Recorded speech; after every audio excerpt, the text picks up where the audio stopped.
제가 오늘은 이제 미국 소수인종의 과거와 현재 그리고 미래에 대해서 말씀을 드리고자 하는데, 여러분들 미국 소수인종 하면은 대표적으로 어떤 인종 집단을 떠올리세요? 대표적으로 어떤 미국의 대표적인 소수인종 하면 어떤 인종 집단이죠? 예, 흑인. 예, 잘 알고 계시네요. 그 다음에 흑인 말고 또 어떤 집단이 있죠?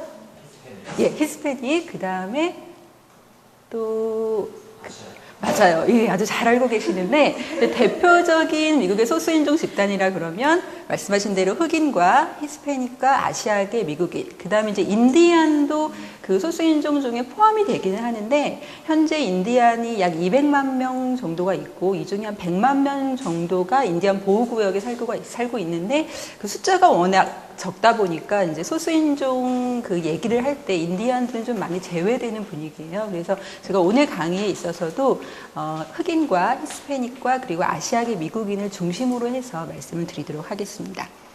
제가 두 번째 질문을 하나 드리고자 하는데, 그럼 여러분들이 이제 미국 소수인종으로 흑인하고 아시아계하고 그 라틴계를 뽑으셨는데, 어떠한 기준으로 우리가 이런 인종 집단들을 소수 인종이라고 얘기를 하는 거죠? 다수 인종 집단이 아니라? 이 학생께 한번 어떤 기준, 우리가 소수라고 그러면 뭘 얘기하는 거죠? 네, 맞아요. 수적인 소수를 얘기하는 거죠. 굉장히 다들 잘 알고 계시는데, 첫 번째로 말씀하신 대로 이제 수적으로 소수인 집단을 우리가 소수자 집단, 소수인종 집단이라고 얘기를 하는 거고, 두 번째는 정치, 경제, 사회적 약자이거나 또는 비주류 집단도 우리가 소수자 집단이라고 얘기를 해요. 그래서 수적으로는 소수가 아닐지라도 정치, 경제, 사회적으로 약자일 경우에는 우리가 또 소수 인종 집단 또는 소수자 집단이라고 얘기를 할 수가 있는데, 그 흑인하고 아시아계하고 히스패닉계는 이 두 가지 기준에 다 부합하는 그런 인종 집단이라고 할 수가 있어요. 그래서 첫 번째로 이제 수적인 소수 부분을 얘기를 좀 더 자세히 해보자면은, 백인은 미국 전체 인구의 약 3분의 2가량을 차지를 해요. 그래서 1억 9,910만 명 정도, 약 66% 정도가 이제 백인으로 구성이 되어 있고, 소수인종은 그 나머지인 34%, 약 1억 250만 명 정도가 소수인종 집단에 속하게 되는데, 이제 수적으로 보면 확실하게 백인에 비해서는 소수 집단인 거죠. 그 소수인종 1억 250만 명을 좀 더 그 세분화해서 살펴보자면, 흑인이 13% 정도를 차지를 하고 있고, 히스패닉이 15%, 그리고 아시안 아메리칸이 약 4%를 차지를 하고 있어요. 여기서 이제 여러분들이 좀 특이하다고 하는 점이라고 한다면, 히스패닉이 흑인을 앞질렀다는 거죠. 최근에 들어서 우리가 나중에 그 히스패닉의 미국 소수인종의 현재, 미래 부분을 얘기를 할 때 이 부분을 좀 더 자세하게 얘기를 할 텐데, 현재 상태로는 제1의 그 마이너리티가 흑인이 아니라 히스패닉이에요. 최근에 이민자가 많이 유입이 되고, 뭐 출산율, 히스패닉계 가임기 여성들의 대거 유입과 그들의 출산율이 다른 인종 집단에 비해서 높기 때문에 현재는 제1의 소수 인종 집단이 히스패닉계라는 사실이고요. 그 다음에 이제 두 번째로는 이들 소수인종 집단들은 다 정치, 경제, 사회적으로 현재는 미국 사회에서 비주류 집단에 속한다는 사실이에요. 이 부분도 이제 나중에 좀 더 자세하게 제가 통계치를 제시를 하면서 말씀을 드리도록 하겠습니다. 예, 그래서 제가 오늘 강의는 크게 세 부분으로 구성이 되어 있는데요. 첫 번째는 미국 소수인종의 과거, 두 번째는 현재, 그리고 미래, 이렇게 세 파트로 구성이 되어 있습니다. 첫 번째는 미국 소수인종의 과거에 대해서 말씀을 드릴 텐데, 미국 소수인종의 과거를 한마디로 얘기를 하자면, 인종차별로 점철된 역사이나 1900년대 초중반에 들어서서 여러 가지 민권운동들을 비롯해서 좀 더 인종평등적인 방향으로 움직이고 있다라고 제가 과거사를 이제 한마디로 요약을 할 수가 있겠는데요. 그 소수인종들의 과거 그 역사를 크게 8개의 중요한 사례 또는 역사적인 사건을 중심으로 해서 말씀을 드리도록 하겠습니다.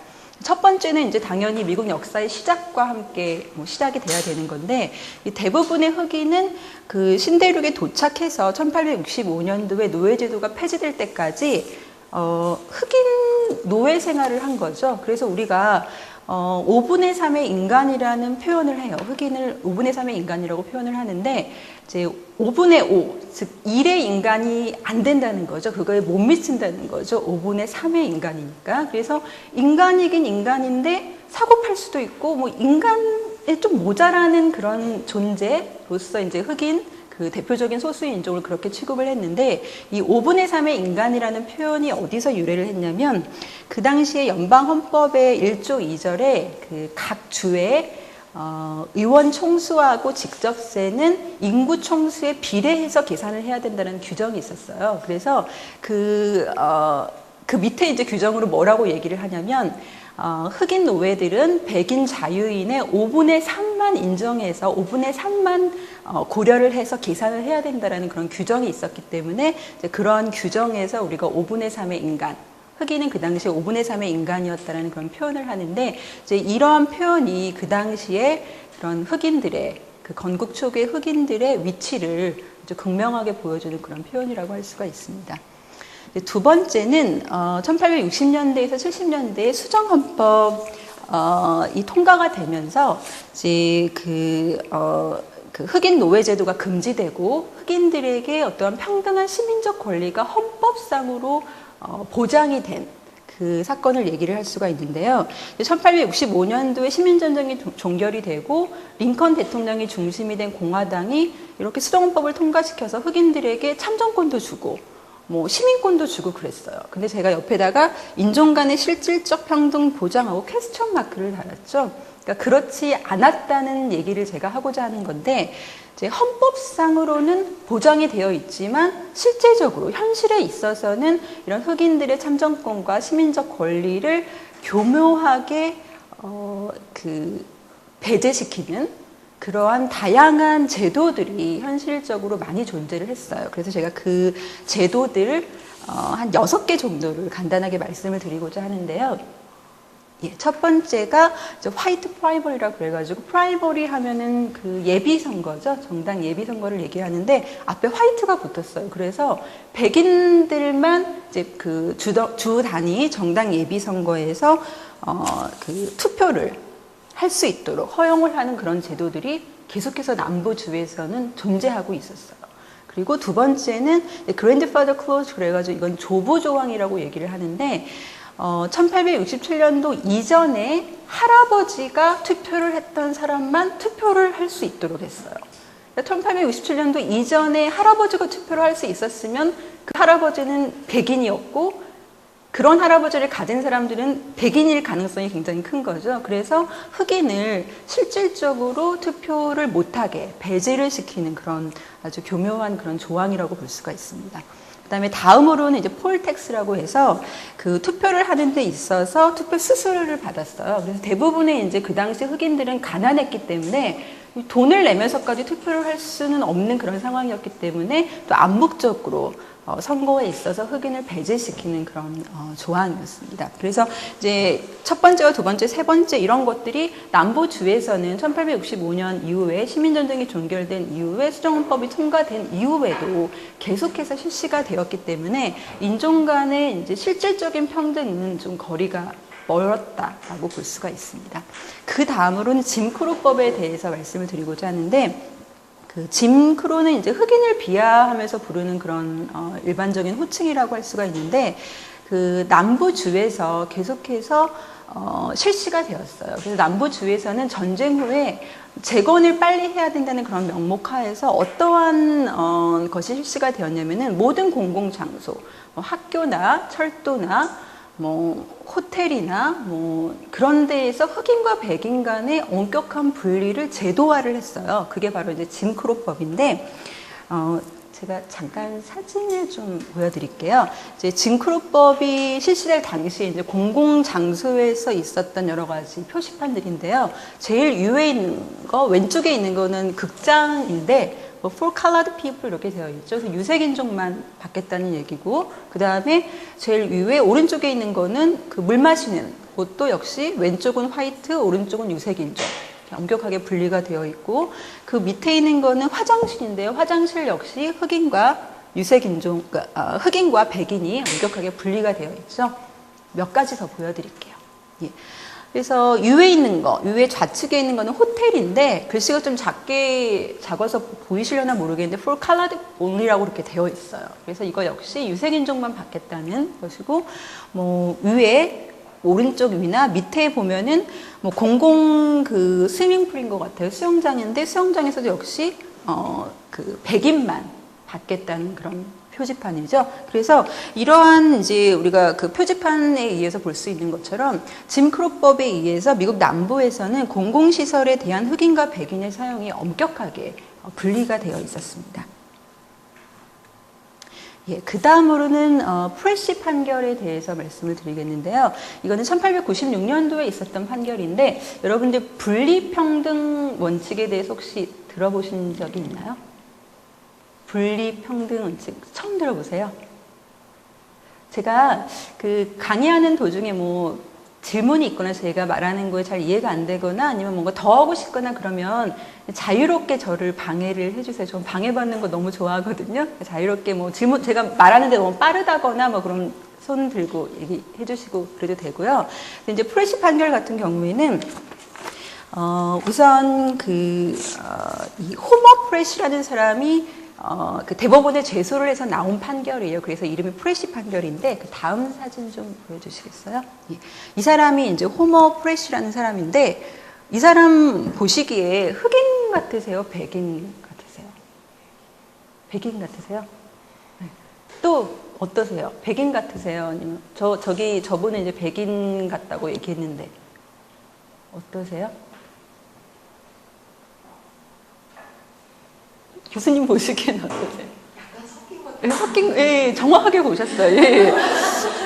혼혈인데, 저는 제일 처음에 이 사진을 딱 봤을 때, 저는 흑인이 아니라 백인이라고 생각했어요. 섞였다는 느낌도 못 받고, 백인이어서 제가 사진을 잘못 찾았나는 그런 생각을 했었는데, 이 사람은 그 당시에 이제 옥타론이라고 그래가지고, 8분의 7이 백인이고, 8분의 1이 흑인인 사람이에요. 그래서 한 명의 바이레이션 하는 그 조부모를 가진 사람인데, 그 당시에 이 사람은 흑인으로 간주가 되었어요. 왜냐하면 그 미국에는 이제 원 드랍 룰이라 그래가지고 피 한 방울 규정이라 그래서 흑인의 피가 한 방울이라도 섞이면 그 사람은 흑인으로 간주를 했어요.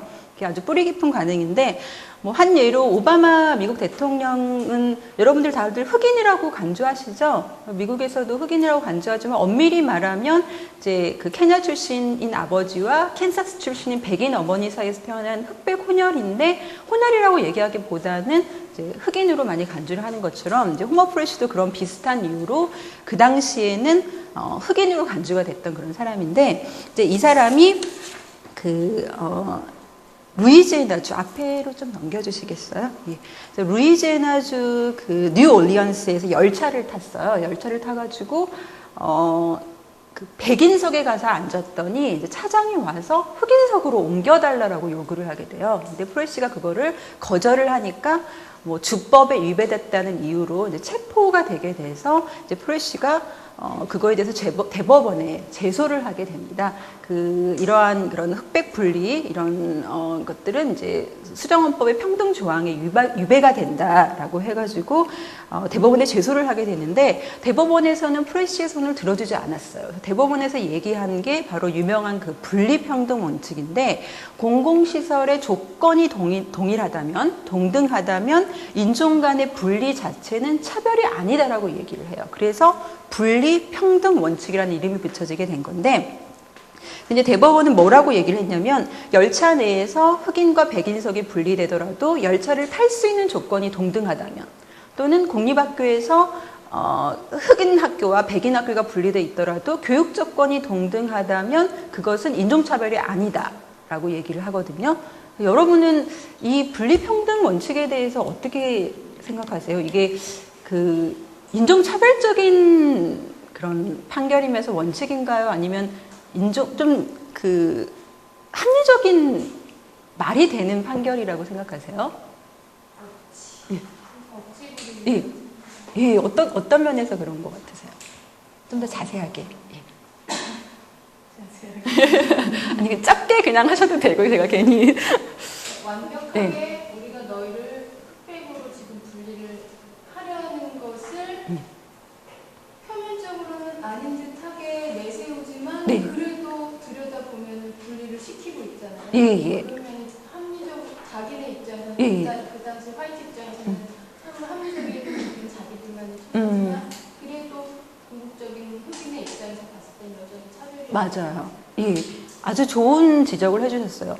이제 말씀하신 것처럼 겉으로 봤을 때는 인종 간의 평등을 얘기하는 것 같지만 그 내부를 들여다보면은 중요한 점이 뭐냐면 그 당시에 공공시설은 조건이 동등하지 않았다는 거예요. 인종 간에. 예를 들어서 뭐 학교 같은 것도 그 흑인 학교는 훨씬 시설이 열악하고 뭐 백인 학교는 그거에 비해서 좋다던가 또는 그 다른 공공시설에서도 흑인들의 공공시설은 굉장히 열악했다든가 그래서 그 공공시설의 조건이 사실은 동등하지 않았다는 거죠. 근데 그거는 뭐 크게 강조하지 않고 분리되고 평등했다는 그런 부분만 강조를 함으로써 이제 결과적으로 이 판결은 인종 간의 평등을 뭐 얘기한 그런 판결은 아니라고 볼 수가 있습니다.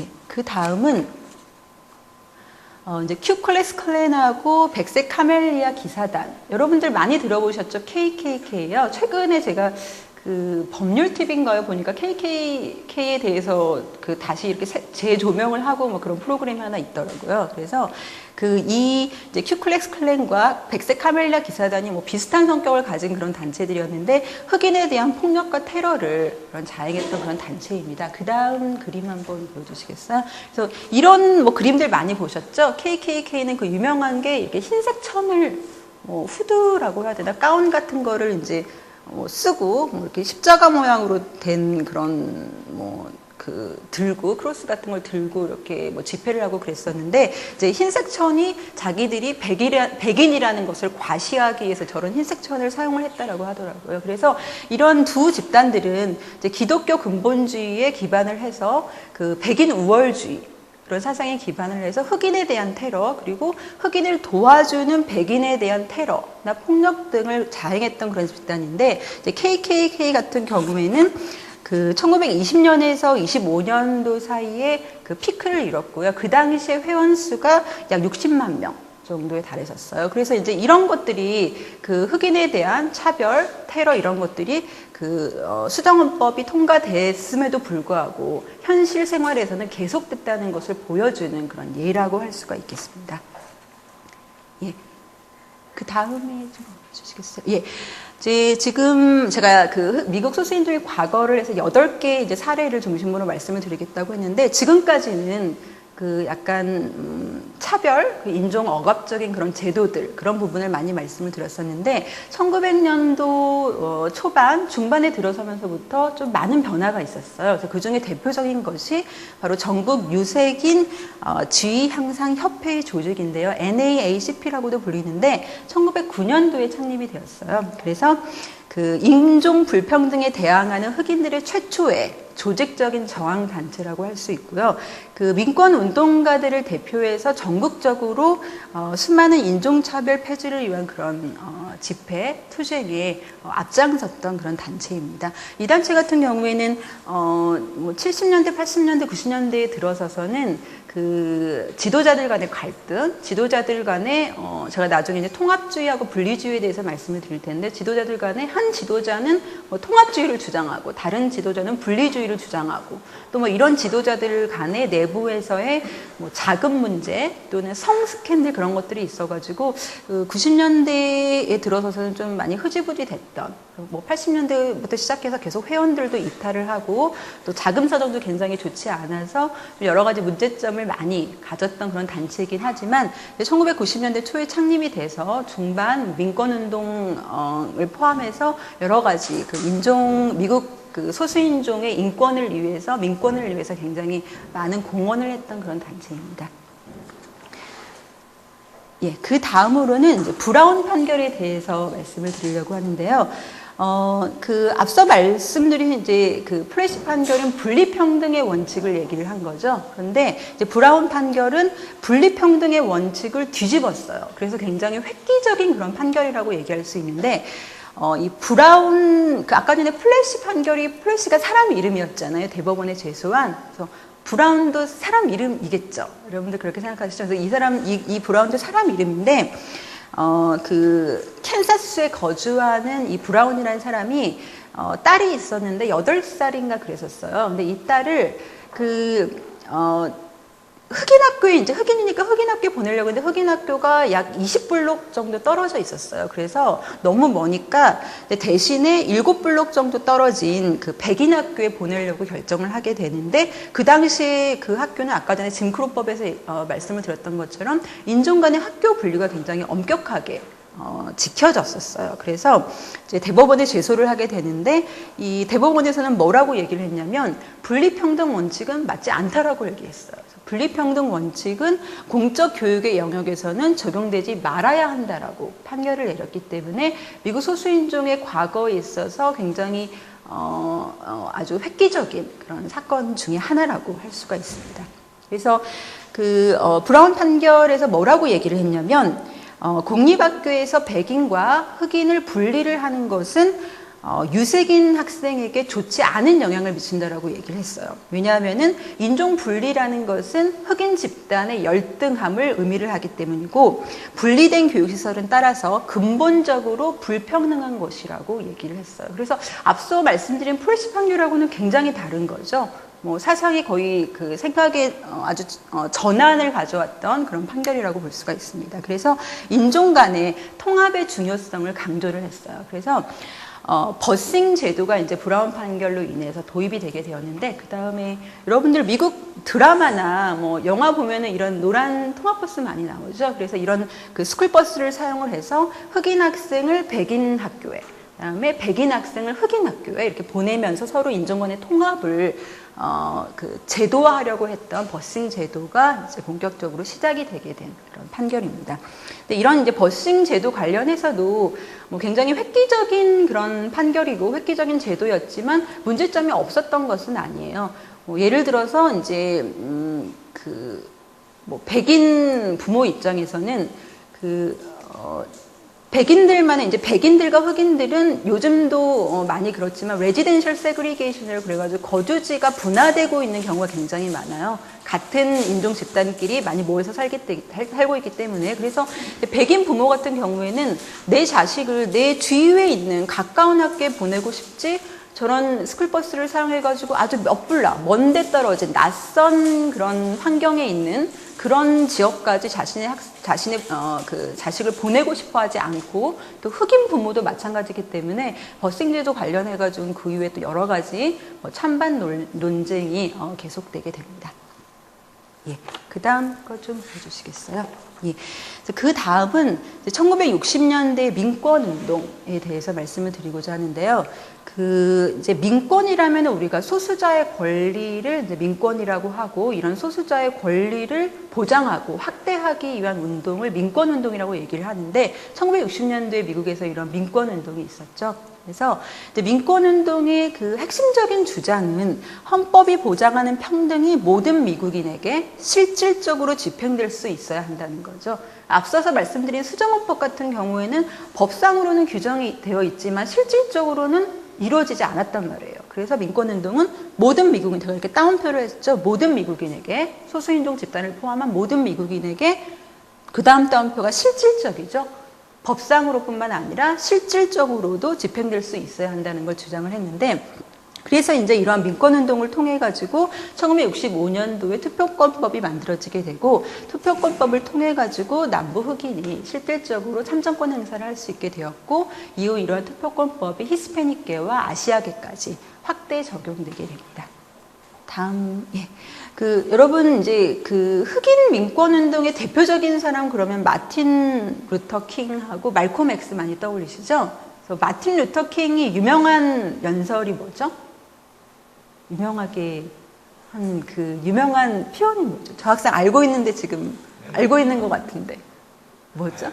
맞아요. 예. 여러분들 다 같은 생각하고 있었는데, 창피해서 말을 못했을 뿐이죠. 근데 그 I Have a Dream이라는 그 유명한 연설을 했던 이제 마틴 루터 킹이 흑인 민권 운동의 대표적인 사람이에요. 그래서 제가 이 마틴 루터 킹하고 말콤 X에 대해서 간단하게 말씀을 드리도록 할게요. 왜냐하면 이 두 사람은 그 사상이 굉장히 대비가 돼요. 킹은 통합주의를 주장했고 말콤 X는 분리주의를 주장했는데 제가 앞서 말씀드린 여러 가지 판결들, 뭐 프레시 판결은 분리를 강조를 한 거죠. 그렇지만 브라운 판결은 통합을 강조를 했단 말이에요. 그래서 과연 이런 인종들 간에 분리를 시키는 게 좋은지, 통합을 시키는 게 좋은지 아주 대비되는 사상이니까 여러분들도 한번 어떤 게 나온 건지 한번 생각을 한번 해보시고요. 먼저 이제 킹의 통합주의에 대해서 먼저 말씀을 드릴 텐데.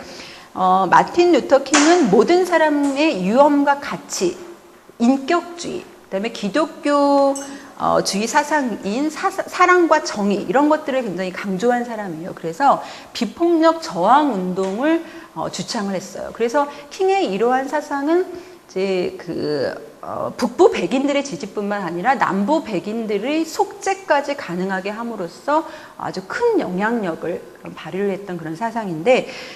그래서 이제 킹 같은 경우에는 계속해서 킹의 사상과 킹의 운동은 연방 정부의 지속적인 지지를 확보를 하게 됨으로써 그 미국 사회의 변동에 있어서 큰 추진력이 되었던 그런 인물입니다. 그래서 킹은 암살이 됐죠. 1986년도에 피살이 됐는데 이제 그 후에 킹의 생일이 1월 중순인가 그런데 1월 15일인가 그쯤 되는데 그 즈음이 이제 국경일로 지정이 되었어요. 그래서 그만큼 미국 소수인종 과거에 있어서는 빼놓을 수 없는 그런 사람이라고 할 수 있고요. 두 번째 말콤 X 역시 흑인 민권 운동에 있어서 굉장히 큰 공헌을 했던 사람인데 말콤 X는 분리주의를 주장을 했어요. 그래서 말콤은 민족주의적인 흑인 운동을 주창을 하면서 통합이라는 것은 백인들의 기만적인 이데올로기라고 얘기를 했어요. 그래서 말콤은 어떤 정의관을 주장을 하냐면 능동적이고 적극적인 자기 방어를 얘기를 해요. 그래서 흑인의 인권을 위해서라면 필요한 경우라면 폭력 사용도 가능하다라고 얘기를 해요. 그래서 킹과는 여러 가지로 많이 대비가 되는 그런 민권 운동가라고 얘기할 수 있습니다. 혹시 여기까지 질문이 있거나 잘 이해 안 되는 부분, 뭐 코멘트 이런 거 있으신가요? 예, 괜찮으세요? 지루하지 않으세요? 예, 다음으로는 이민법의 완화에 대해서 간단하게 말씀을 드리고자 하는데 이제 뭐 이민법이 1960년대 이후로 많이 완화가 되었는데 이거는 경제적인 측면에서 뭐 미국 정부가 이민법을 완화한 거긴 한데 미국 소수인종의 과거에 있어서 어떤 의미를 갖냐면 바로 그 이민자 수의 급격한 증가를 가져왔다는 거고 이 이민자의 대부분이 히스패닉계와 아시아계로 구성이 되어 있기 때문에 미국 소수인종의 수적인 증가 그리고 미국 소수인종의 인종의 다양화를 가져왔다는 데 있어서 큰 의미를 갖습니다. 1960년대에는 약 330만 명 정도의 이민자들이 미국에 있었는데 1990년대 초중반에는 약 500만 명 가량으로 늘어나게 되고 최근은 미국은 전체 인구의 약 10% 이상이 이민자로 구성이 되어 있어요. 그래서 현재 약 3,500만 명 가량의 이민자로 구성이 되어 있고 이 중에 아주 많은 다수가 미국의 소수인종 집단으로 분류가 되는 히스패닉계와 아시아계로 구성이 되어 있습니다. 그 다음은 소수자 우대 정책에 대해서 말씀을 드리고자 하는데 여러분 어퍼머티브 액션이라고 얘기 많이 들어보셨죠? 그래서 이제 어퍼머티브 액션은 뭐 적극적 평등 실현 조치 또는 적극적 차별 시정 조치 뭐 이런 다양한 뭐 표현으로 불리는데 저는 이제 소수자 우대 정책이라고 붙였거든요. 근데 어퍼머티브 액션은 이 평등이라는 것은 차별을 법으로 금지하는 것만으로는 충분하지 않고 한 단계 더 나아가는 방법이 필요하다라는 그런 이제 생각에 기반을 두고 실시간되는 그런 정책인데 그 소수자에게 과거에 있었던 그런 차별 그런 것들을 보상하고 실질적으로 기회의 평등을 주기 위해서는 보다 적극적인 차별시정 조치가 필요하다라고 얘기를 합니다. 그래서 이제 소수자 우대 정책의 핵심적인 내용은 바로 교육과 고용 분야에 있어서의 그 할당제예요. 그래서 예를 들어서 대학의 경우에는 최소한의 소수 인종과 여성이 포함되도록 이렇게 학생 집단을 구성을 하기 위해서 그러한 이렇게 다양한 학생 집단을 구성을 하기 위해서 이제 이들을 우대하는 입학 정책을 피던가 아니면 이제 공공기관이나 또는 기업에서는 이러한 소수인종과 여성을 고용하기 위해서 어떤 구체적인 할당제 라인을 규정을 하거나 그런 식으로 해서 이제 소수자 우대 정책이 1965년도 이후에 실시가 되었습니다. 예, 마지막으로 제가 미국 소수인종의 과거 부분에서 이제 마지막으로 말씀드릴 것이 바로 소수인종 특별 선거구의 획정인데요. 이제 영어로는 Majority Minority District라고 되어 있는데 Majority Minority District라는 이 용어에서 나타나듯이 마이너리티가 머저리티가 되게 선거구로 획정하는 게 바로 소수인종 특별 선거구입니다. 그래서 1982년도에 이제 투표권법이 개정이 되면서 본격적으로 이러한 특별 선거구들이 많이 획정이 되게 되었고 그 결과로 연방과 주 의회에서 소수인종 출신의 의원들의 당선이 아주 획기적으로 증가하게 되었어요. 나중에 제가 이거 관련해서의 문제점, 찬반 논란에 대해서 말씀을 드리도록 할 텐데, 그래도 이제 이러한 그런 소수인종 출신들의 정치적인 대표성을 제고시키고자 하는 그런 방안이었다는 점에서는 굉장히 의미가 있는 그런 제도라고 할 수가 있습니다. 예. 지금까지는 제가 미국 소수인종의 과거에 대해서 말씀을 드렸고요. 다음으로는 미국 소수인종의 현재에 대해서 말씀을 드리도록 하겠습니다. 혹시 과거 부분에 대해서 질문이 있거나 그러신 분 있으신가요? 괜찮으신가요? 늦게 들어오신 분은 잘 따라오고 계세요? 네. 이제 현재 부분에 대해서는 제가 두 가지로 말씀을 간략하게 요약을 해서 드리고자 하는데, 첫 번째는 소수인종의 정치, 경제, 사회적인 위치는 점차 향상이 되었는데, 그럼에도 불구하고 여전히 상대적으로 낮은 위치를 점하고 있다는 거예요. 그러니까 아직도 우리가 소수인종이라고 분류를 하겠죠. 두 번째는 소수인종 우대 정책들, 어퍼머티브 액션이나 특별 선거구, 머저리티 마이너리티 디스트릭트나 또는 상징적인 인종차별주의 이런 것들 관련해서 논란이 미국 사회에서 계속되고 있다는 겁니다. 이 두 가지 포인트를 좀 더 자세하게 이제 말씀을 드리도록 할 텐데, 먼저 첫 번째 포인트에 대해서 말씀을 드리겠습니다. 먼저 이제 소수인종의 정치적인 위상에 대해서 살펴보도록 할 텐데요. 여러분들 가장 획기적인 사건, 뿌리 깊은 인종 차별, 인종 갈등으로 점철된 그런 미국 역사를 생각해 봤을 때 가장 획기적인 사건 중에 하나는 바로 흑인 대통령의 탄생이라고 볼 수가 있겠죠. 그래서 오바마 미국 대통령이 당선이 되고 또 그가 구성한 내각이 이제 무지개 내각이라고 어떤 사람 부르더라고요. 그래서 소수인종 출신들이 예전에 비해서 9명이 들어가 있어요. 굉장히 많이 들어가 있는 건데, 이제 사상 첫 흑인 법무장관 에릭 홀더라는 이 사람도 들어가 있고, 또 이 사람을 비롯해서 흑인 강요가 4명이고 아시아계가 3명, 그리고 라틴계가 2명 해서 9명의 소수인종 출신으로 내각이 또 구성되어 있어요. 그래서 그런 면에서는 정치적인 위상이 많이 높아졌다라고 그렇게 볼 수도 있겠죠. 두 번째는 의회에서의 소수인종의 위상이 증가하고 있는 추세라는 건데요. 지금 이 표는 제가 연방의회만을 본 건데, 이제 상원과 하원을 보면은 흑인 같은 경우에는 현재 상원 의원으로 있는 사람이 1명, 하원 의원은 41명이고요. 아시아계는 상원 의원이 2명, 하원 의원이 6명. 히스패닉계는 상원 의원이 3명, 하원 의원이 27명이에요. 그래서 이 수치가 예전에 비해서 많이 올라간 수치예요. 그래서 이제 주의회도 살펴봐야 되겠지만 우선 그 중요한 연방의회에서 이런 소수인종의 정치적 위상이 예전에 비해서는 많이 향상되고 있다는 사실이고요. 그런데 이 소수인종의 인구 비율을 고려했을 때 소수인종의 정치적인 대표성은 아직 낮다라고 저는 생각을 합니다. 그래서 제가 좀 단순하게 계산을 했어요. 그래서 이 표가 뭐냐면 가로 안에 들어있는 거는 앞서 보여드린 표에서 상원의원과 하원의원의 수를 더한 것이고, 가로 안에 들어있지 않은 숫자는 인구 비율을 대비했을 때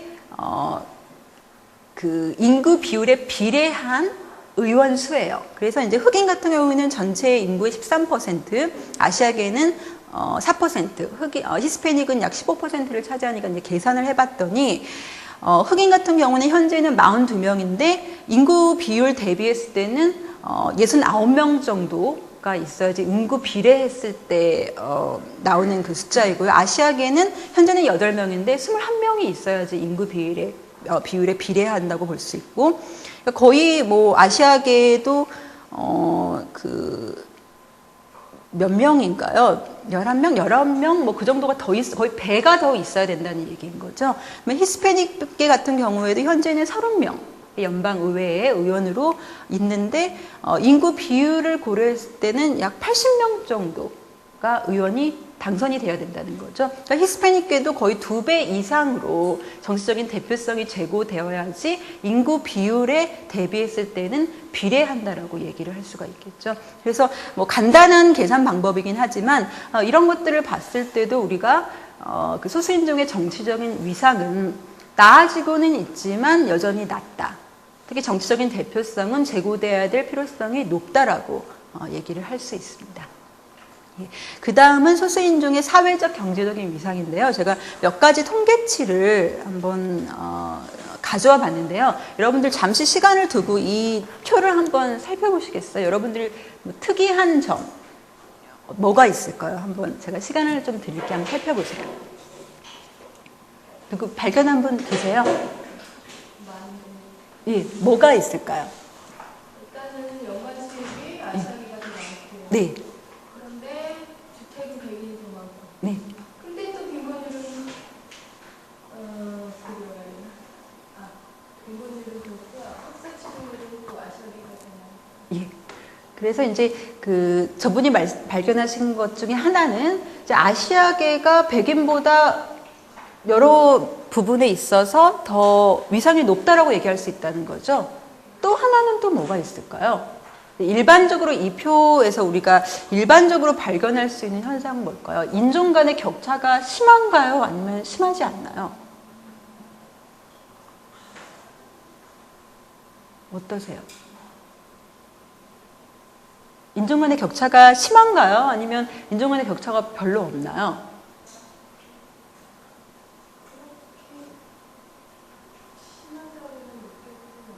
네.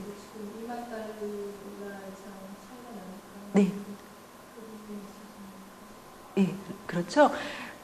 저는 심하다고 얘기하려고 그랬는데 그게 심하지 않다라고 또 하시니까, 예, 뭐 상대적인 좀 기준이 다른 것 같아요. 저는 이제 이 표를 딱 봤을 때, 뭐 예를 들어서 흑인하고 백인은 거의 연간 평균 가구 수입에 있어서 2만 달러 반에 좀 못 미치는 정도의 차이가 나고, 뭐 히스패닉과 백인도 마찬가지고, 빈곤율에 있어서도 흑인은 24.7%인데 백인은 8%.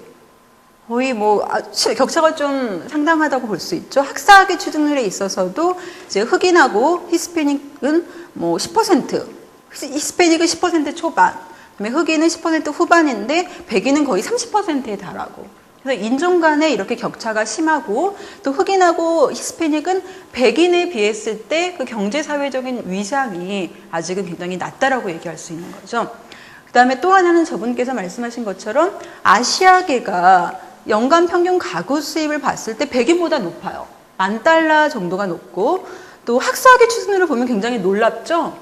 아시아계는 거의 52.6%인데 백인은 29.8%, 20% 이상이 높기 때문에 이제 이 표를 통해서 제가 말씀드리고자 했던 건 두 가지였어요. 흑인과 히스패닉과 백인 간의 격차가 굉장히 심하다. 그래서 아직도 이들 소수인종들의 사회 경제적인 위상은 낮다라는 점을 말씀을 드리고 싶었고요. 두 가지는 아시아계가 경제사회적으로 위상이 높다는 거죠. 백인을 앞질 정도로. 그래서 이제 아시아계 같은 경우에는 미국에서도 모델 마이너리티라고 굿 마이너리티, 모델 마이너리티 그런 얘기들을 해요. 모범이 되는 그런 소수인종 집단이라고 얘기를 하는데, 예를 들어서 이제 몇 년 전에 버지니아 테크인가요? 거기서 총기 난사 사건이 있었는데 범인이 재미 교포였죠. 교포 2세였죠. 그 당시에 이제 제가 미국에 있을 때였는데 아는 미국 교수님한테 그런 일이 있어서 한국 사회에서는 괜히 한인들한테 이렇게 불똥이 튈까 봐서 좀 걱정이라고 얘기도 많이 하고 나도 괜히 아시아계에 대한 미국인들의 인식이 나빠질까 봐서 걱정이라고 얘기를 하니까 그 교수님이 하시는 말씀이 아시아계 특히 한인들은 미국 사회에서는 굉장히 이미지가 좋다는 거예요. 모범적인 그런 소수인종, 흑인하고 히스패닉과는 다르게. 그래서 뭐 이러한 일이 있더라도 뭐 아시아계한테 피해가 가거나 그런 일은 없을 거라고 또 그렇게 말씀을 하시더라고요. 그래서 이제 그런 데서 보여지는 것처럼 같은 소수인종이지만 아시아계는 흑인하고 히스패닉계하고는 조금 경제사회적인 위상도 다르고 미국인들의 시각도 조금은 다르지 않나 하는 그런 생각입니다. 제가 오늘은 특별히 한인에 대해서는 얘기하지 않고 재미 한인에 대해서는 얘기하지 않고 아시아계에 대해서 이제 뭉뚱그려서 말씀을 드리고 있는데 한인들은 현재 그 약 140만 정도가 미국에 있고 아시아계 중에서 약 10%를 차지해요. 그리고 한인들의 특이한 점이 뭐냐면 자영업 비율이 모든 인종 집단에서 자영업 비율이 소수인종 집단에서 가장 높아요. 여러분들 아시는 것처럼 세탁소나 그런 것들을 한인들이 많이 하잖아요. 그래서 자영업 비율이 굉장히 높고 경제적인 수준이나 교육 수준이 백인의 평균보다 앞서 있어요. 그래서 뭐 제 개인적인 생각으로는 그 앞으로 이제 그 소수인종들의 위상이 점차 높아지고 그러면서 이제 한인들의 뭐 위상도 미국 내에서 많이 높아지지 않을까 하는 그런 생각을 해봅니다. 예. 다음으로는 제가 이제 미국 그 소수인종의 현재를 이제 크게 두 가지로 말씀을 드리고 있는데 첫 번째는 정치 경제 사회적인 위상이 높아졌지만 그래도 아직은 낮다라는 부분을 이제 제가 지금까지 말씀을 드렸고 두 번째 포인트가 그 소수자 우대 정책 뭐 소수자를 위한 소수인종을 위한 특별선거구 이런 것들 관련한 논란이 계속해서 미국 사회에서 되고 있다는 포인트인데 이제 그 부분을 말씀을 드리도록 할게요. 먼저 그 소수자 우대 정책에 대한 반론인데요. 그 어퍼머티브 액션이 그 처음에 이제 실시가 되었을 때 뭐 그 반기는 사람들도 많았지만 백인들은 뭐라고 얘기를 하냐면 다수인종에 대한 즉 백인에 대한 역차별이라고 많이 얘기를 했어요. 그래서 그 대표적인 판결이 바로 바키 판결인데요. 그 1978년도에 있었고 역시 바키라는 사람이 대법원에 제소를 해서 이제 나온 판결에서 바키 판결인데 바키가 그 31살의 나이에 이제 의대에 진학하기로 결심을 했어요. 그래서 이제 그 시험을 봤는데 다른 소수인종 학생들에 비해서 높은 점수를 얻었음에도 불구하고 의대 입학에 탈락을 하게 돼요. 그래서 이 사람은 이제 자신이 이러한 어퍼머티브 액션의 희생양이 되었다. 그래서 인종할당제는 역차별의 형태다라고 얘기를 하면서 그 대법원에 이제 소송을 제기를 하게 되는데요. 판결에서 대법원은 뭐라고 얘기를 했냐면 기본적으로는 바키 편을 들어주게 돼요. 그래서 그 소수자 우대 정책은 이제 역차별이라고 얘기를 해서 바키는 대학에 의대에 진학을 하게 되는데 또 뭐라고 얘기를 하냐면 그 학생의 다양성을 존중하기 위해서 차별적인 우대 조치는 헌법에 위배되지 않는다라고 굉장히 모호한 그런 입장을 취하게 돼요. 그래서 이 바키 판결 이후로 어퍼머티브 액션을 가지고 사람들의 논란이 계속되게 돼요. 그래서 이제 최근에 들어서서는 이 어퍼머티브 액션 에 대한 철회가 굉장히 많이 논의가 되어 있고 뭐 1995년도 그쯤에서 여러 주에서 그런 어퍼머티브 액션이 철회가 실제로 됐어요. 그래서 예를 들어서 이제 캘리포니아 같은 경우는 공립학교에 적용되는 소수자 우대 조치를 폐지를 했고 미시간이나 워싱턴이나 캘리포니아 등은 이제 그 교육과 고용에 관련된 소수자 우대를 철회를 했어요. 두 번째 이 어퍼머티브 액션에 대한 반론은 뭐냐면 바로 소수인종들의 자존감에 이 정책이 부정적인 영향을 미친다는 주장인데요. 여러분들 그 어퍼머티브 액션은 소수인종을 위한 거였죠. 이 소수인종들이 과거에 받았던 차별을 시정하고 보상을 해주고 이들을 적극적으로 이제 사회의 한 구성원으로서 받아들이기 위해서 어퍼머티브 액션을 만들었던 거기 때문에 사람들의 일반적인 기대는 어퍼머티브 액션의 혜택을 받은 소수인종들은 굉장히 만족해하고 행복해하고 그럴 거라고 생각을 했는데 그렇지 않다라는 주장이 있어요. 그리고 실제로 이제 그 나코스트라는 사람이 그 어퍼머티브 액션의 혜택을 받은 사람들을 조사를 해봤더니 그 사람들이 다 자존감이 낮다라는 거예요. 왜냐하면 내가 대학에 들어왔어요. 그리고 아니면 좋은 직장을 잡았는데 나도 알고 다른 사람들도 다 안다는 거죠. 내가 실력으로 들어온 거라기보다는 이런 할당들을 통해서 들어왔다는 걸 사람들도 다 알고 나도 알기 때문에 그거에 대해서 뭐 성취감을 맛보거나 그렇다기보다는 오히려 낮은 자존감을 갖게 된다라는 그런 연구 결과를 보였어요. 그래서 이제 그 소수자 우대 정책에 대한 반론의 하나는 바로 이런 혜택을 받는 소수 인종들조차도 긍정적으로 생각을 하지 않고 이들의 행태나 태도에 부정적인 영향을 미치기 때문에 어퍼머티브 액션은 필요하지 않다라는 그런 주장이 많이 있습니다. 그래서 이제 앞서 말씀드린 것처럼 어퍼머티브 액션을 철회를 한 많은 주에서는 철회를 하고 났더니 그 주립대학에서 소수인종 학생의 입학률이 굉장히 눈에 띄게 감소했어요. 그러니까 반론이 존재하긴 하지만 또 문제점도 철회를 함으로써 나올 수 있는 문제점도 분명히 존재한다라고 할 수가 있습니다. 예. 그 다음은 소수인종 특별 선거구에 대한 이제 반론에 대해서 말씀을 드리도록 할 텐데 제가 말을 너무 빨리 하나요? 그렇지 않나요? 예. 그래서 그 머저리티 이제 마이너리티 디스트릭트 앞서서 말씀을 드렸죠. 그 소수인종이 다수가 되도록 선거구를 획정한 게 바로 이제 소수인종 특별 선거구인데 첫 번째 반론은 뭐냐면 이러한 소수인종 특별 선거구는 인종적 게리맨더링이라고 주장을 하는 사람들이 많아요. 여러분들 게리맨더링이 뭔지는 아시죠? 이렇게 선거구를 막 기괴한 모형으로 만드는 거. 그 뭐 당에게 유리하게 이렇게 획정을 하는 걸 이제 게리맨더링이라고 얘기를 하는데 그다음 그림 좀 잠깐. 예. 그래서 이거는 1992년도에 노스캐롤라이나에서 있었던 그런 선거구였는데 이제 대법원에 뭐 문제도 많이 되고 뭐 여러 가지 몇 차에 걸쳐서 계속 얘기가 되었었는데 지금 이게 이 파란색인데 이 파란색이 선거구 모양이에요. 그래서 여러분들 이 선거구 모양 어떠세요?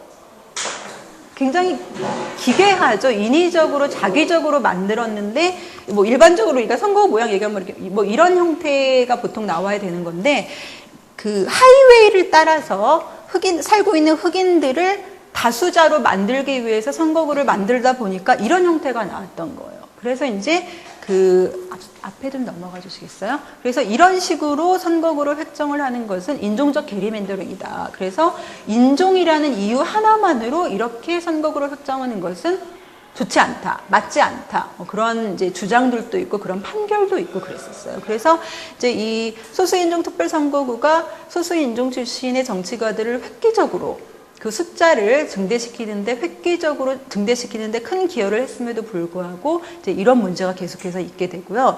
두 번째 이러한 특별선거구에 대한 반론은 뭐냐면 그 소수 인종들의 명목적인 대표성은 증가되었을지 몰라도 이제 실질적인 대표성은 오히려 감소했다라는 주장이에요. 그래서 그 명목적인 대표성은 간단히 말하면 소수 인종들의 소수인종 출신들의 그 정치가들의 숫자예요. 뭐 한 명이 있냐, 두 명. 제가 아까 전에 연방 의원 뭐 한 명 있었고 두 명 있었고 그런 거 말씀드렸었죠. 이제 그렇게 숫자만을 보는 게 명목 대표성이고 실질 대표성은 그런 숫자하고 관련 없이 그 대표성의 질에 대해서 얼마나 많은 소수인종 우대 관련한 정책들이 나왔는지, 법안들이 통과되었는지 이런 것들이 이제 실질 대표성인데 두 번째 반론은 이러한 특별선거구로 인해서 명목 대표성은 증가되었을지 모르지만 실질 대표성은 증가되지 않았다, 감소했다라고 얘기를 하는데 그 이유에 대해서 뭐라고 얘기를 하냐면 이제 특별선거구에 있는 그 인접해 있는 선거구들에서는 오히려 백인들이 결집을 해가지고 백인 의원들의 당선 확률이 굉장히 높아졌다는 거예요. 그래서 그 이런 백인 의원들이 의회에 가가지고는 소수자를 위한 그런 법안이나 정책 같은 거는 만들지 않으려고 한다는 거죠.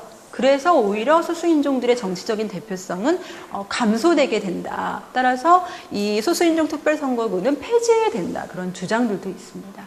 네, 그 다음은 아닌데요. 그 아직 하나 남았는데요. 예.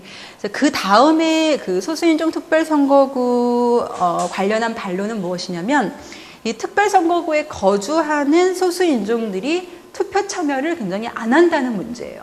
여러분들이 일반적으로 우리는 투표 참여를 많이 해야 된다라고 생각을 하는 거죠. 우리 6.2 지방선거에서도 뭐 20, 30대 젊은 분들이 투표를 많이 해가지고 뭐 결과가 다르게 나왔다, 뭐 이렇게 보도도 많이 되고 있는 것처럼 일반적으로 사람들은 이제 투표 참여를 많이 해야 된다라고 생각을 하는데, 이러한 소수인종 특별선거구에 거주하는 소수인종들은 오히려 투표 참여를 굉장히 저조하다는 얘기인데, 그 이유는 두 가지예요. 뭐냐면 첫 번째는 이러한 소수인종 특별선거구에서는 그 목적 자체가 소수인종 후보를 당선시키기 위해서 만들어졌기 때문에 당연히 소수인종 출신 후보들이 많이 당선이 돼요. 그러니까 소수인종으로서는 내가 투표에 참여하지 않아도 경쟁도 별로 치열하지 않고 뭐 어차피 소수인종이 될 건데 나 그냥 투표 안 하지 뭐 이런 생각을 많이 한다는 거예요. 투표 참여에 대한 동기부여가 제대로 안 되기 때문에 소수인종들이 투표 참여율이 저조하고, 두 번째 이유는 이런 소수인종들이 소수인종 후보를 당선을 시켰어요. 그런데 당선시켜서 이제 일을 하라고 의회에 보내줬는데 뭐 몇 년 지나도 눈에 보이는 결과가 별로 없다는 거예요. 그래서 이제 실망을 하게 되니까 다음번 투표에는 참여를 안 하게 돼요. 그래서 이러한 소수인종 특별선거구가 특별선거구에 거주하는 소수인종들의 투표 참여를 저조시키는 그런 문제점이 있다라고 해서 이러한 선거구 관련해서 여러 가지 논란들이 계속되고 있습니다. 그래서 이러한 특별선거구를 폐지를 하고 선거 방법 자체를 다른 걸로 바꿔야 된다, 그렇게 주장하는 사람들도 있고요. 미국 사회에서 이제 계속적인 논란이 되고 있는 그런 부분입니다. 예, 마지막으로 미국 소수인종의 현재 부분에서 제가 말씀을 드리고 싶은 것은 상징적 인종차별주의의 존재인데요. 1960년대 민권운동 그런 것들을 통해 가지고 또 브라운 판결 그런 것들을 통해서 이제 인종차별이 많이 사라지지 않았느냐라고 얘기를 하는 사람들도 있는데, 그렇지 않다라는 그런 주장들도 있어요. 그래서 그런 주장들은 뭐라고 얘기를 하냐면, 인종차별주의는 사라진 것이 아니라 변형되었다라고 얘기를 합니다. 그래서 그 구식에 대놓고 흑인에 대해서, 소수인종에 대해서 비하하거나, 소수인종과 백인을 분리시키거나 그런 식으로 대놓고 드러내놓고 인종차별을 하진 않지만, 미묘한 형태로, 상징적인 형태로 인종차별을 하는 행태들이 계속되고 있다라고 해서 이제 상징적 인종차별주의라는 그런 이름이 붙게 되었는데요. 이제 이 상징적 인종차별주의를 좀 제가 자세히 말씀을 드리면은, 흑인들은, 소수인종 다 포함한 얘기인데요. 흑인들은 개인주의, 직업, 윤리, 규율과 같은 미국의 전통적인 가치들을 지키지 않는다는 그런 도덕적인 감정에 기반한 미묘한 형태의 인종주의가 바로 상징적인 인종차별주의인데, 이러한 상징적인 인종차별주의가 미국 사회에서 현재 있어서도 많이 존재하고 있다는 그런 주장입니다.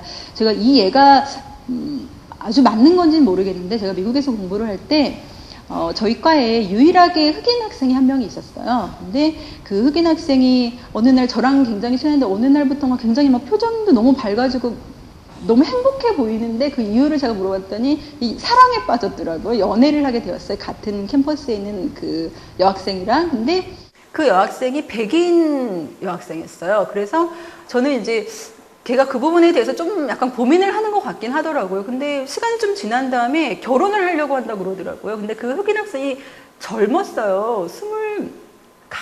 대학 졸업하고 바로 와가지고 한 24 그랬기 때문에 제 생각으로는 결혼이 되게 이르다라고 생각을 했는데, 너무 좋아해서 이제 결혼을 하려고 하는데, 문제가 뭐냐면 백인 여자친구 집안에서 완강하게 반대를 하는 거예요. 근데 이유는 뭐냐면 흑인이라는 이유 하나로 반대를 하더라고요.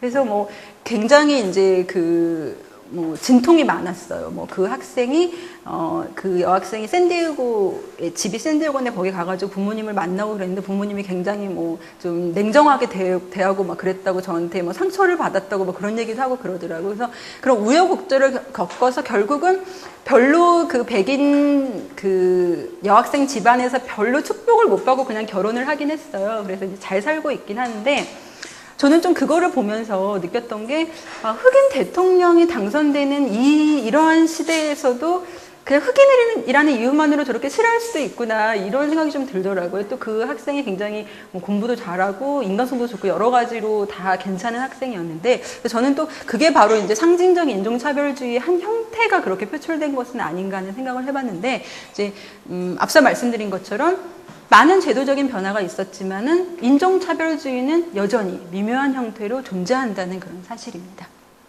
예.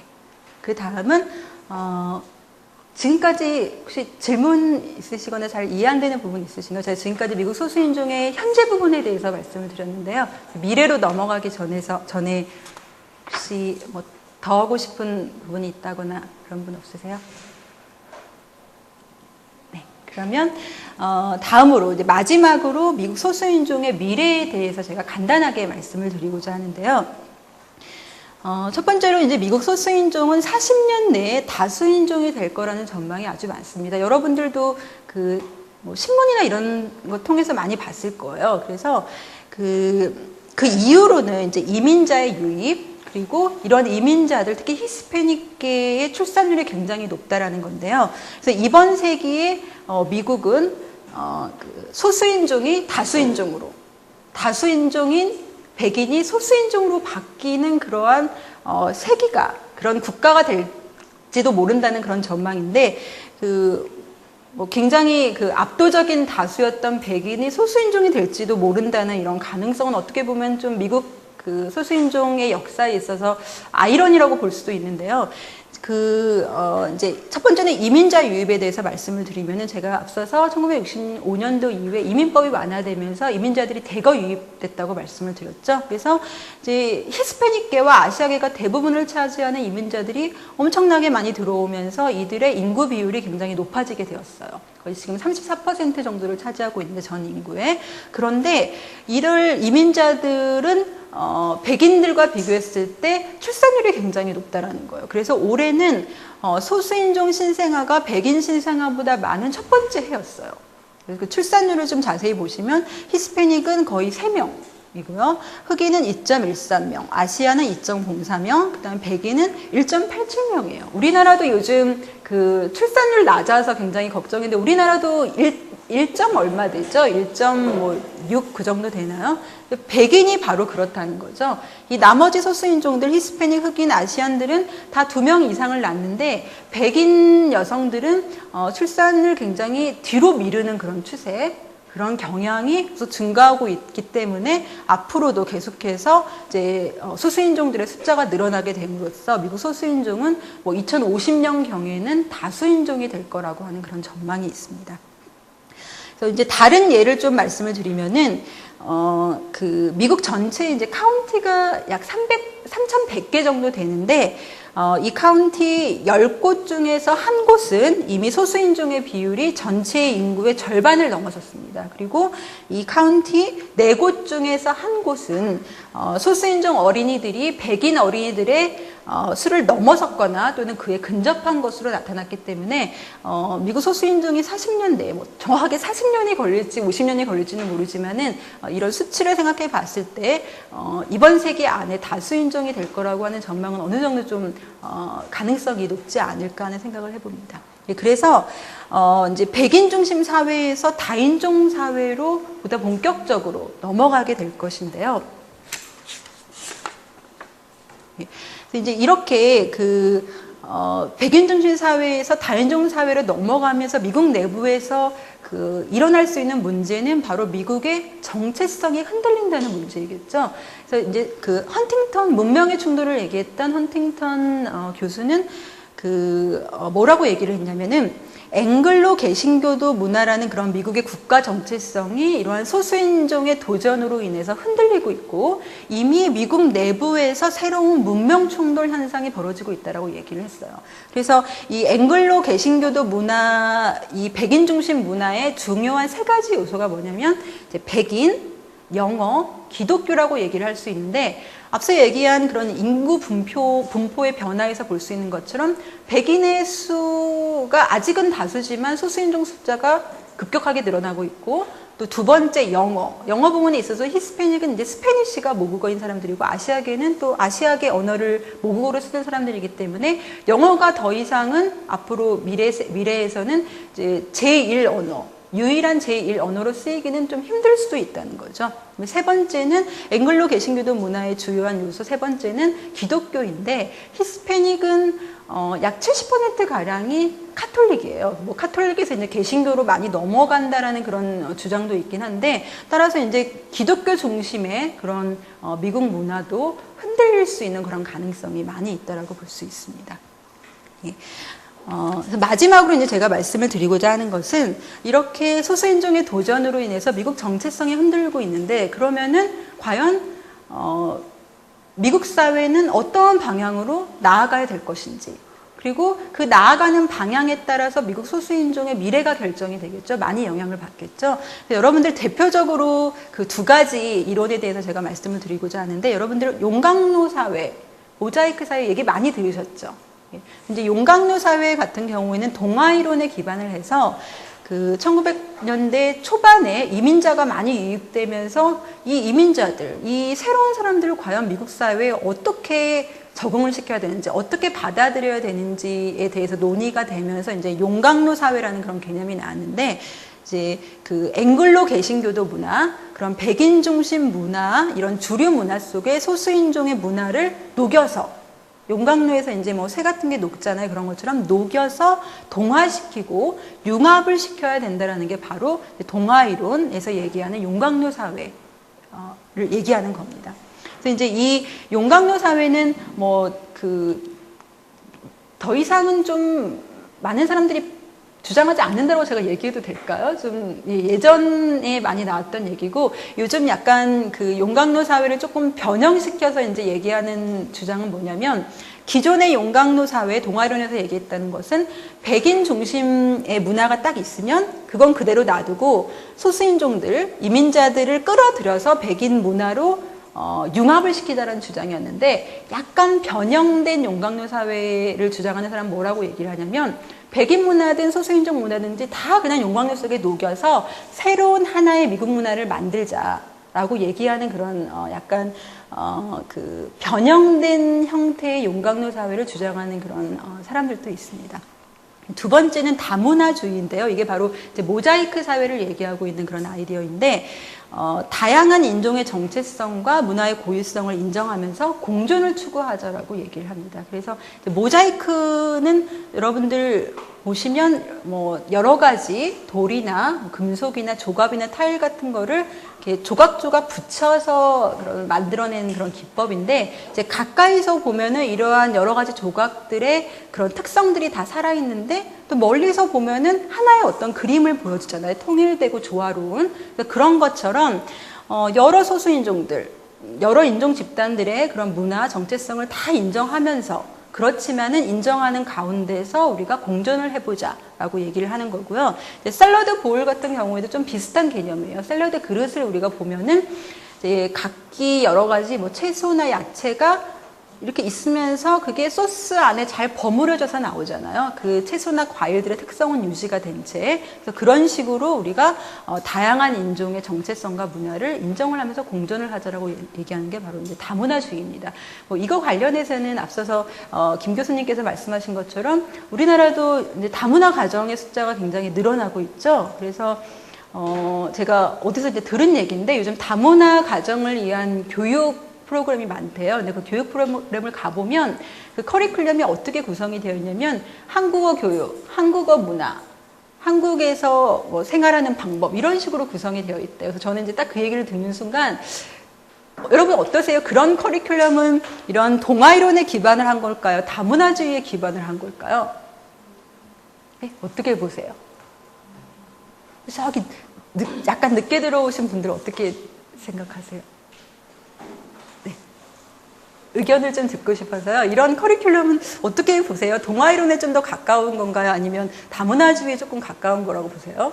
그런 커리큘럼은 동아이론. 네, 맞게 말씀하셨어요. 저도 같은 생각인데 이 다문화주의에 기반을 했다라면은 한국어 문화도 있겠지만 뭐 베트남 그런 뭐 가정을 위해서 베트남어 교육도 한국 학생들한테 시키고 그런 뭐 그런 뭐 베트남 문화에 대해서도 한국 학생들한테 교육을 시키고 그게 이제 다문화주의에 기반을 한 커리큘럼이라고 저는 개인적으로 생각을 하는데 그래서 이제 저는 이 동아이론과 다문화주의가 현재 우리 사회에 그리고 미래 한국 사회에서도 굉장히 시선점이 많고 또 우리 한국인들이 좀 생각을 해봐야 될 그런 문제라고 개인적으로 생각을 하고요. 그래서 제 개인적인 이제 그 생각을 말씀을 드리고 강의를 맺고자 하는데, 근데 개인적으로는 이제 다문화주의에 기반을 해서 미국 사회가 나아가야지, 그리고 그렇게 나아가야지 이제 미국 사회가 이런 흔들리는 정체성의 문제 이런 것들을 이제 별 큰 문제 없이